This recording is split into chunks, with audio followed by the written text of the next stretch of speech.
Now, it's claimed almost half of UK teachers working from home are unable to teach effectively due to the lack of available technology. Figures from the Digital Poverty Alliance found that just 53% of those surveyed have an adequate home setup for remote learning, while only two-thirds have access to a laptop. And this comes, of course, as students around the UK await their A-level results following a difficult year due to the coronavirus pandemic. I'm now joined by Chief Executive of the Digital Poverty Alliance, Paul Finnis.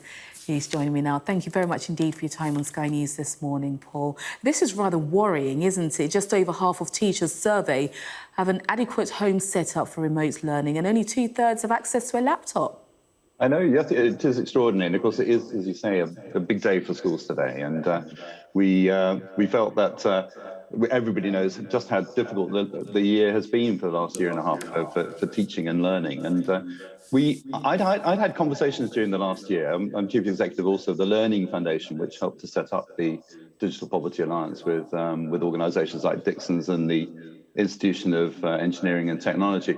And one of the things that this head teacher said to me was that the children, her pupils were getting devices from all over the place, but her teachers were hobbling in, was the word she used, the phrase she used, with whatever device they might have at home. So we thought we needed to look into that in a bit more depth. And as you say, we did the survey a couple of months ago and found, I think, pretty much what we expected to find, which is that, you know, teachers and their families are no different from many families across the UK. You know, they're not well paid, as we know, and they work incredibly hard, so they need to be able to work at home. And what we asked them just 2 or 3 questions, and one of the questions was, do you have access? And hardly surprisingly, something like 95% said yes, they did have access.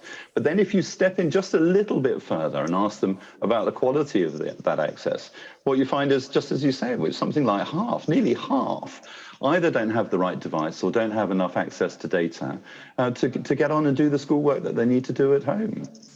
So has this had an effect then on them carrying out their roles effectively? One would think it's bound to.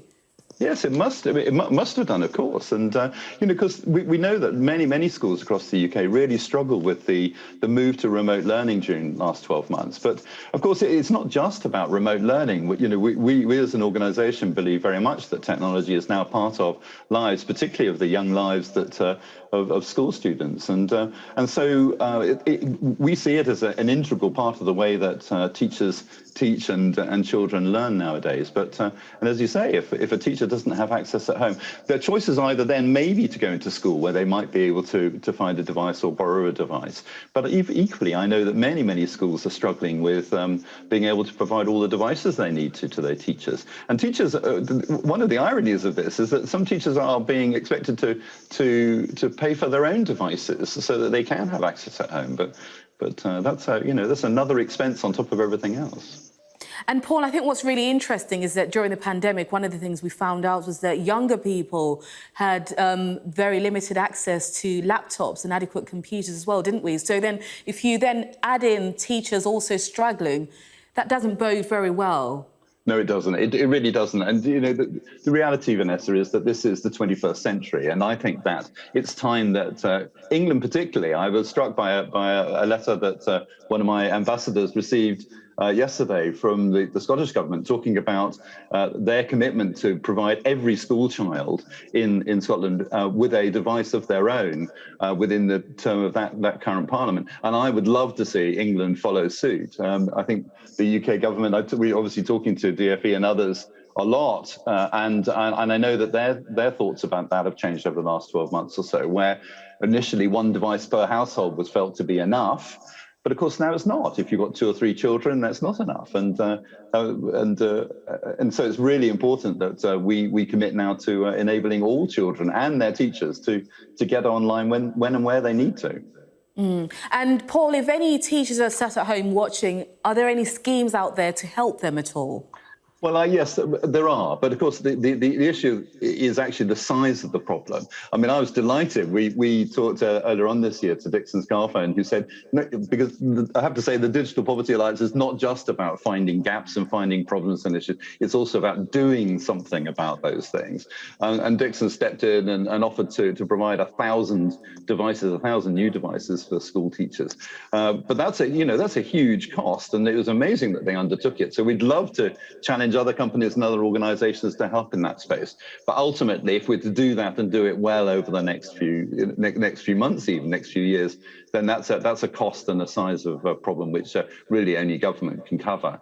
But yes, the teachers are welcome to contact us.